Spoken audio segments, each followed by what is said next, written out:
Riviera e pendolari sul piede di guerra per i rincari nella tratta autostradale Padova Est-Venezia da 2,80 a 3 euro. L'assessore regionale, autonoma decisione del governo. Bisogna denunciare, io l'ho fatto anche per chi non ne ha avuto il coraggio, sono le parole di Arturo Scotto all'indomani dell'aggressione subita in piazza San Marco da un gruppo di ragazzi che urlavano frasi antisemite. Incendio nella casa di montagna nel Bellunese dove dormiva una famiglia di Pianiga, tra cui una bimba di 14 mesi. Il suo pianto ha salvato tutti. Carenza cronica di medici e liste d'attesa. Il direttore dell'ULSS 3 Serenissima annuncia con l'inizio del 2020 arriveranno nuovi camici bianchi. 3 kg e 860 grammi, il primo veneziano dell'anno, è nato 7 minuti prima dell'una, si chiama Davide ed è il sesto figlio di una coppia originaria della Costa d'Avorio, residente a Marghera. Grande successo per gli auguri di Capodanno sulla spiaggia, una settantina gli ibernisti che si sono tuffati nelle gelide acque dell'Adriatico, poi cotechino e lenticchie per tutti. Grande sorpresa da Albano Carrisi per gli anziani ospiti della casa di riposo al Lido di Venezia, esauditi i loro 50 desideri. Buonasera, ben ritrovati in diretta, edizione veneziana dei telegiornali di Antenna 3. Allora parliamo di rincari subito con l'inizio dell'anno, rincari in particolare dei pedaggi autostradali, Riviera del Brenta e pendolari tra Venezia e Padova sul piede di guerra. La richiesta è quella di ripensarci seriamente. Anno nuovo, nuovi rincari, a partire dall'ennesimo aumento della tariffa del tratto autostradale Padova Est-Venezia Mestre, che passa da 2,80 euro a 3 euro. Furioso il comune di Dolo, dove confluiscono la maggior parte degli automobilisti per evitare di pagare una cifra così elevata. Immaginare che un pendolare per 5-6 giorni alla settimana spenda 6 euro per spostarsi da Padova Est a Mestre e viceversa, insomma è evidente come questa misura sia disincentivante per l'utilizzo della viabilità autostradale. Di conseguenza si cercano soluzioni alternative che inevitabilmente colpiscono la Riviera del Brenta. Ci avevano detto all'epoca del passante che questo dovesse essere temporaneo, invece ormai è lì stabile. Ovviamente il tratto Dolo-Mestre rimane gratuito, quindi per spostarsi, soprattutto i pendolari, soprattutto il traffico pesante, uscirà a Dolo da Mestre per andare a Padova utilizzando la viabilità interna, la viabilità comunale, e viceversa chi dovesse andare da Padova a Mestre arriverebbe a Dolo attraverso la viabilità ordinaria per poi prendere l'autostrada e fare l'ultimo tratto gratuito. Questo evidentemente affossa ulteriormente il nostro territorio in termini ambientali, in termini di qualità della vita, in termini sociali. Si fa presto poi a dire che i comuni devono combattere l'inquinamento, devono fare le ordinanze, devono impedire con i pochi vigili a disposizione magari il traffico pesante, e poi dall'alto, dalla regione, vengono compiute scelte di questo tipo che di fatto inficiano tutto il buon lavoro che potremmo fare. Ci troveremo la Riviera del Brenta, terra turistica, terra di ville venete, terra per la quale ogni amministrazione comunale si sta impegnando per una sua valorizzazione, per un aumento della qualità della vita, invasa da tir e auto di passaggio di pendolari che comprensibilmente eviteranno di fare l'autostrada. Il messaggio è chiaro. Ci dicano chiaro se Riviera del Brenta e Miranese sono terra di sviluppo per altre aree o se sono una terra che ha una dignità di essere tutelata e servita al pari di altri territori. Bisogna immediatamente revocare questi aumenti di pedaggio autostradale che comporterebbero quanto ci siamo detti e riaprire subito il dibattito per il casello della Riviera. Se così non sarà, residenti e pendolari saranno pronti a mettere in atto una protesta eclatante. Immediata è arrivata anche la replica dell'assessore regionale trasporti Elisa De Berti in relazione agli aumenti dei pedaggi della concessionaria CAV. Si legge nella nota: preso atto che la materia regolatoria è di esclusiva competenza del Governo e del Ministero delle Infrastrutture e dei Trasporti, preso anche atto delle reiterate dichiarazioni del Governo di non voler procedere a nuovi aumenti dei pedaggi autostradali e in considerazione del fatto che il Governo attraverso ANAS è socio al 50% di CAV, l'assessore dichiara di essere pienamente d'accordo con l'esecutivo in materia di calmierazione degli incrementi tariffari e ribadisce che come sempre gli aumenti dei pedaggi destinati a CAV saranno comunque indirizzati a realizzare migliorie ed efficientamento della rete gestita. Di autonomia, ma anche di pedemontana, lavoro e molti altri temi ha parlato nel suo messaggio di fine anno ai Veneti il governatore Luca Zaia, messaggio molto seguito la sera di San Silvestro sulle nostre emittenti. Volevo condividere con voi i successi, le sfide e tutto quello che è accaduto in quest'anno e accadrà nei prossimi mesi del 2020. Comincia così il messaggio di fine anno ai Veneti del governatore Luca Zaia, andato in onda sulle nostre emittenti la sera del 31 dicembre, un bilancio del 2019 che parte dai successi. Abbiamo avuto un anno che ha avuto gioie e dolori. E rispetto alle gioie le conoscete tutti, no? Quello che è stato ad esempio il grande progetto delle Olimpiadi e quello che è accaduto. Siamo partiti in sordina con la partita delle Olimpiadi e alla fine oggi possiamo dire che il Veneto è sede ufficiale delle Olimpiadi 2026. Dall'altro, se è stato l'anno d'oro delle Olimpiadi, non posso non ricordare che le colline di Valdobbiadene e di Conegliano portano a casa quello che è poi il patrimonio dell'umanità. Ma è stato anche l'anno in cui si è compiuto un tratto del tortuoso cammino verso l'autonomia. La partita dell'autonomia è una partita che non abbiamo assolutamente abbandonato. C'è stata un'evoluzione in questo 2019 e non sarà una strada facile. Questo governo dice che vuol fare l'autonomia, vedremo con i fatti. Se non dovessimo avere risposte, perché ci dicono che a gennaio dovrebbero iniziare a varare i primi provvedimenti e noi non abbiamo che un'alternativa, quella di prendere le singole materie una ad una e fare in modo che queste materie si trasformino in singole leggi. Sanità d'eccellenza, ma si può sempre migliorare, continua Zaia, che sottolinea l'assunzione di 80 specializzanti da destinare agli ospedali veneti e ribadisce la vocazione pubblica del servizio. 2020 anno della pedemontana. Lo annuncio in occasione di questi auguri, lo annuncio con gioia che noi pensiamo di ultimare questa infrastruttura per dicembre 2020. Significherà un po' sconvolgere tutto quello che è la vita, il modo di ragionare dei nostri territori. Pensate solo che un Treviso Nord e Bassano cuberà all'incirca 20 minuti di percorrenza. Nelle parole del Presidente, la montagna che cerca di risollevarsi dopo Vaia, l'acqua alta a Venezia, la devastazione del litorale e poi le vertenze aziendali dalla CC alla Safilo. Infine il grazie di Zaia ai Veneti. Vi ringrazio per la solidarietà, vi ringrazio per i consigli, anche per le critiche che sono sempre costruttive. Mio nonno diceva che solo i mone non cambiano idea. Vi ringrazio per tutto quello che avete fatto e fate per il Veneto. Ognuno di noi può fare qualcosa per il Veneto, non serve essere governatore del Veneto, un assessore, un sindaco o un presidente di qualcosa. Ognuno di noi può fare qualcosa per il Veneto. Noi amiamo questo Veneto. Bisogna denunciare, io l'ho fatto anche per chi non ne ha avuto il coraggio, sono le parole di Arturo Scotto ai nostri microfoni all'indomani dell'aggressione subita in piazza San Marco da un gruppo di ragazzi che inneggiavano al Duce e urlavano frasi antisemite. Ero insieme a mia moglie e mio figlio di 14 anni in piazza come migliaia di cittadini in una splendida cornice, quella di piazza San Marco. Un gruppetto, una squadraccia di ragazzi urlavano slogan antisemiti su Anna Frank e inneggianti al Duce. Un comportamento che Scotto, cofondatore di Articolo 1, non ha gradito e alla richiesta al gruppetto di 8 ragazzi tra i 20 e i 25 anni di smetterla non solo hanno rincarato la dose ma sono passati alle mani. Mi sono beccato qualche cazzotto in faccia. Con me anche un ragazzo e adesso stanno emergendo altri testimoni che hanno provato a dividerci. Hanno provato a intervenire e si sono beccati anche loro le mazzate. Gli aggressori poi a volto coperto sono fuggiti. Scotto ha denunciato l'accaduto ai carabinieri. Le forze dell'ordine e la magistratura stanno facendo indagini approfondite, ci sono i nastri. Prima che vengano presi direttamente, il consiglio che do, l'invito che do anche ai loro genitori è quello di chiedergli di andarsi a costituire di fronte alla legge. Non possono scappare. In questo paese, per fortuna, c'è una Costituzione che dice chiaramente che la Repubblica Italiana è antifascista e che la vergogna delle leggi razziali non può essere più ripetuta. E dunque Io penso che sia giusto, importante e decisivo provare a dare un segnale. Nessuno deve più tacere di fronte a questi episodi, bisogna reagire, bisogna denunciare, non si può offendere la memoria di chi è morto nei campi di concentramento.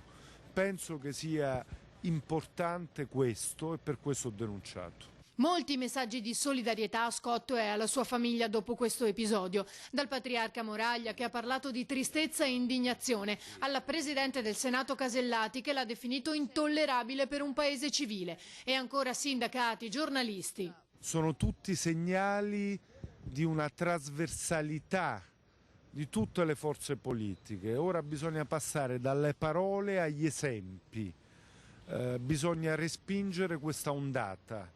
Bisogna dare un segnale chiaro che il fascismo non passerà. Allarme bomba in piazza San Marco per una borsa poi rivelatasi vuota, abbandonata probabilmente da un turista, come spesso accade. È stato un passante a segnalare al 112 l'oggetto lasciato vicino a una colonna quasi in fondo alla piazza, dal lato opposto della basilica. I carabinieri hanno quindi chiesto l'intervento degli artificieri della polizia, che hanno operato per una decina di minuti dopo aver transennato la zona. Verificata l'inesistenza dell'ordigno, la piazza è tornata subito a rianimarsi. La notte di Capodanno invece ci sono stati diversi incendi nel Bellunese, uno dei quali a San Tommaso a Gordino ha riguardato anche una famiglia veneziana che stava trascorrendo le vacanze e che è stata salvata dal pianto della bimba di 14 mesi. Il pianto insistente di una piccina di 14 mesi squarcia il silenzio nella notte di Capodanno e sveglia i genitori che dormivano accanto a lei e si accorgono che la camera da letto è invasa da un fumo denso. A San Tommaso a Gordino si sono vissuti momenti di paura per l'incendio, di cui al momento se ne ignorano le cause, che avrebbe potuto avere conseguenze drammatiche. Il rogo si è sviluppato nel salotto dell'abitazione in cui la famiglia Carraro, veneziana di Pianiga, stava trascorrendo le vacanze. La chiamata al 115 ha scongiurato il peggio. I vigili del fuoco sono riusciti a domare le fiamme, a mettere in salvo la famiglia, che precauzionalmente è stata portata all'ospedale di Agordo per monitorare le condizioni di salute provocate dall'inalazione del fumo. La baita è agibile, eccezione fatta per il salotto, e i danni fortunatamente sono limitati. È andata decisamente peggio in centro a Feltre, dove un incendio ha distrutto la pizzeria La Locanda. Le fiamme sono divampate all'alba del 1° gennaio, quando il locale era chiuso dopo una notte di festeggiamenti per Capodanno. Al momento pare esclusa l'origine dolosa del rogo, molto più probabile l'esplosione di alcuni petardi che potrebbero essere finiti fortuitamente all'interno del locale. Il giorno dopo il titolare a stento riesce a trattenere le lacrime. Lo stato d'animo è un po' a terra sicuramente, però vorrei tanto ringraziare tutte le persone che hanno dimostrato grande solidarietà nei miei confronti. Da ieri è iniziato il lavoro di smassamento del materiale per aiutare la ripresa dell'attività nel più breve tempo possibile. Grande la solidarietà. L'amministrazione comunale ha reso disponibile per domani il campo sportivo di Nemeggio, dove dalle 17 Luca e il suo staff prepareranno pizza e piatti vari fino a esaurimento scorte. Ci rialzeremo perché non molliamo, teniamo il locale, teniamo la Feltre e ci rivedrete presto. Non so quanto presto, però ci rivedremo sicuramente. Ora parliamo di sanità e di carenza cronica di medici e liste d'attesa. Tanti i temi toccati dal direttore generale dell'ULSS 3 Serenissima nel consueto sopralluogo di inizio anno negli ospedali veneziani. Con l'avvio del 2020 arriveranno nuovi camici bianchi. A noi mancano 128 medici, ne abbiamo assunti 84 durante l'anno, ma naturalmente c'è un turnover continuo. Abbiamo prenotato, tra virgolette, ben 15 medici per l'area dell'emergenza-urgenza, li attendiamo nei primi mesi dell'anno. In attesa dei rinforzi, il direttore generale dell'ULSS 3 Serenissima, Giuseppe Dalbena, non esita a definire quello del turnover dei medici come il principale dei problemi della sanità veneziana. È una situazione difficile, però una situazione a cui facciamo fronte con tanta determinazione, concentrazione e soprattutto con il lavoro di tante persone che si dedicano anima e corpo a questa missione, che è quella appunto di servire la gente in tema di salute. Personale che nel primo giorno dell'anno Dalbena ha voluto incontrare visitando tutte le strutture dell'ULSS, tracciando anche un bilancio dei lavori fatti e della strumentazione acquisita. Gli interventi che sono andati a termine in quest'anno riguardano l'area del Milanese, in particolare, l'area di Chioggia in particolare. Stiamo ultimando a Venezia il padiglione Gaggia, abbiamo riiniziato la costruzione del pronto soccorso in quel di Dolo. A Mestre abbiamo ampliato ancora una volta l'area del pronto soccorso, cioè è un lavoro continuo. Dal punto di vista tecnologico abbiamo acquisito nuove apparecchiature, 2 TAC, 2 risonanze, ecografi, angiografi. Il proposito per il 2020, anche grazie alle iniezioni di nuovo personale, è quello di diminuire le liste d'attesa non solo nei pronto soccorso. Noi stiamo cercando di migliorarla, sta migliorando, siamo sempre sul pezzo, con molta attenzione, molta concentrazione, perché la sanità veneta è un'eccellenza, è la prima d'Italia e deve rimanere tale.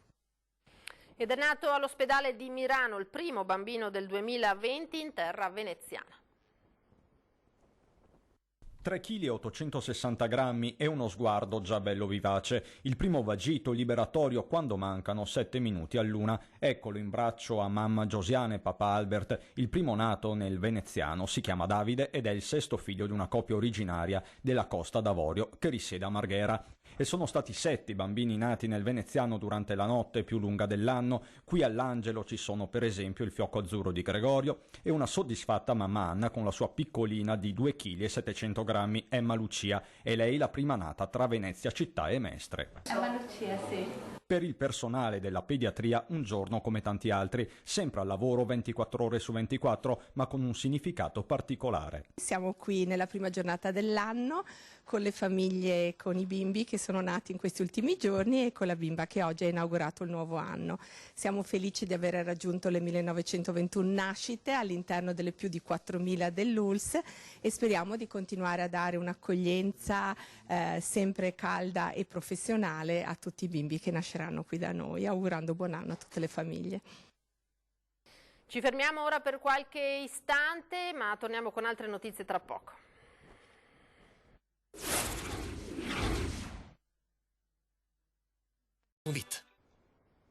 Edizione veneziana dei telegiornali di Antena 3 di nuovo in diretta dopo il successo dei primi 7 interventi, l'ultimo nel tratto da Palazzo Grimani a Campomanini. Gondolieri sub dell'Associazione di Categoria Gondolieri di Venezia si preparano a immergersi nuovamente lunedì 6 gennaio dalle 8 alle 14. L'intento è di replicare i risultati raggiunti fino ad oggi che hanno permesso ai gondolieri supportati da una decina di collaboratori volontari di recuperare dai fondali ripuliti oltre 4 tonnellate di rifiuti vari come centinaia e centinaia di pneumatici, bottiglie, lattine, cavalletti delle passerelle dell'acqua alta, lavandini, caldaie, tubazioni, insomma un po' di tutto, addirittura biciclette. Per consentire di operare in sicurezza dalle 8 alle 14 vige il divieto di transito di tutte le imbarcazioni a remi e motori nel tratto di Rio interessato dalle immersioni, a eccezione delle imbarcazioni operanti per intervento e servizio di vigilanza. Le immersioni proseguiranno poi con cadenza mensile fino ad aprile.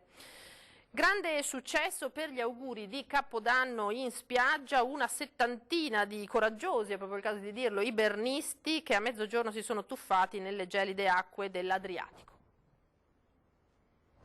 Un rito propiziatorio che a Lido di Venezia è nato nel 1978, il bagno in mare degli ibernisti a Capodanno. Così anche quest'anno una settantina di coraggiosi hanno dato il benvenuto al 2020 sulla spiaggia del Blue Moon, gremita da 2000 persone. Auguri a tutti, buon 2020 a tutti quanti. Auguri, buon anno a tutti, che tutto quanto vada bene. È stato un grande successo. È andata bene perché quest'anno era una bella giornata, è molto caldina, l'acqua non era come gli altri anni, rispetto a 30 anni fa quando facevamo la prima volta. Comunque complimenti al pubblico che è presente e agli organizzatori, perché è sempre una bella cosa tornare a Lido. Sempre bello venire a Lido a fare il bagno. Un happening sempre più internazionale, con presenze anche dall'estero. Canada. Canada. Yes. Oh, so this UK, are we filming? And France. Okay.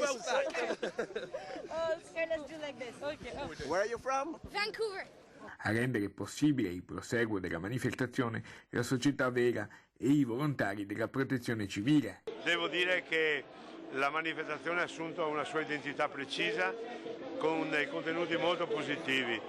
Oggi abbiamo avuto un'incredibile partecipazione sia in acqua che fuori dall'acqua. Volontari al lavoro anche il primo giorno dell'anno dalle 7 del mattino per preparare il tuffo di mezzogiorno. Questo per noi dell'Associazione Nucleo di Protezione Civile del Lido è il 10° anno che facciamo questo servizio per la comunità. È un momento bello di incontro per tutti quanti e noi ci teniamo a portarla avanti. Gli ibernisti dal Lido concludono così. Auguri, buon 2020 a tutti! E ora il video che sta facendo discutere, quello diffuso dalla pagina Facebook di Venezia non è Disneyland, dove si vedono a passeggio due struzzi australiani nella zona del Ponte delle Guglie. Eccoli qua, a poca distanza dalla stazione ferroviaria. La polizia municipale, dopo essere stata allertata da decine di telefonate di residenti, ha multato i due proprietari per intralcio alla circolazione e violazione del regolamento di igiene degli animali. Si tratta di due sloveni appartenenti a un circo che in questi giorni si trova a San Donà. A entrambi è stato applicato anche il DASPO urbano e gli accertamenti effettuati da Trenitalia sulle modalità di trasporto degli struzzi hanno verificato che i due erano in possesso di un permesso per trasporto cani. Beh, insomma, non proprio cani, evidentemente. La casa di riposo del Lido di Venezia è stata l'unica struttura per anziani del Veneto a partecipare quest'anno, grazie all'iniziativa delle sue 4 educatrici, al progetto solidale I nipoti di Babbo Natale. Tutti esauditi i desideri dei 50 ospiti, ed è stato coinvolto anche Albano Carrisi. Non so se ti ricordi queste note, è la partenza di una canzone che tu ami moltissimo e non sei l'unica, perché anch'io l'amo moltissimo. Cara Cosima, so che non vedi l'ora di vedermi, e a questo punto hai fatto venire anche a me la voglia di vederti, e prima o poi succederà quando capiterò nella zona di Venezia. Grande è stata l'emozione quando alla casa di riposo Carlo Steb degli Erberoni al Lido di Venezia è arrivato questo video. Cosima aveva rivolto al suo compaesano Albano Carrisi questo accorato e speranzoso invito. Albano, ciao tesoro, mi raccomando, vieni per Natale che ti vogliamo vedere. E la risposta del maestro, generosa, grazie ai nipoti di Babbo Natale, è arrivata puntuale. So cosa vuol dire la nostalgia. È un sentimento puro, straordinario, carico di vitalità. Tutti realizzati i desideri dei 50 anziani grazie alla tenacia e all'impegno delle 4 educatrici. Oltre ad Albano, c'è chi, tra gli ospiti, aveva chiesto un'altra sorpresa musicale, con un tributo a Celentano, chi di ricevere una cornice per metterci la foto della sua mamma, chi di devolvere il suo dono di Natale per aiutare le mamme sole con figli piccoli. Poi però la parola è tornata al maestro. Da parte mia ti auguro buon Natale, buona vita, buon tutto, e se hai bisogno di me, chiamami. Io ci sarò. Ciao.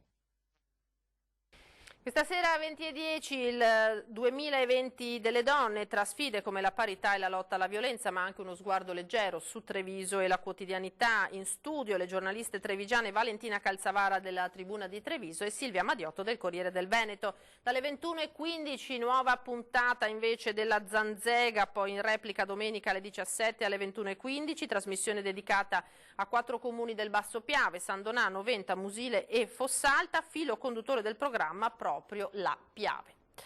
Ora vi lasciamo come sempre alle splendide immagini di un presepe, quello realizzato nella Basilica dei Santi Giovanni e Paolo a Venezia, e successivamente naturalmente le previsioni del tempo per domani. Una buona serata a tutti, arrivederci.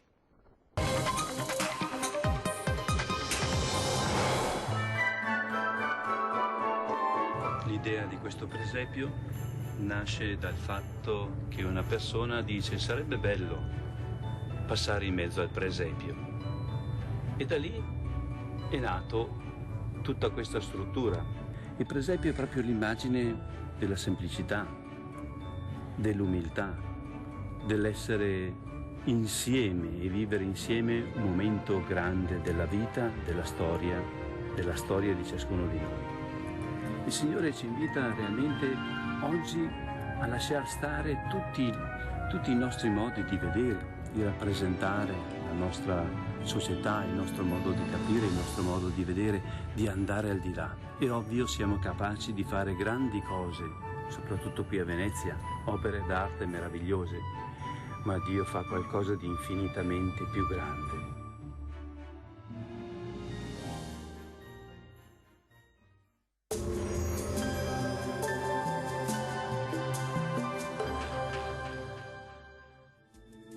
Benvenuti al meteo.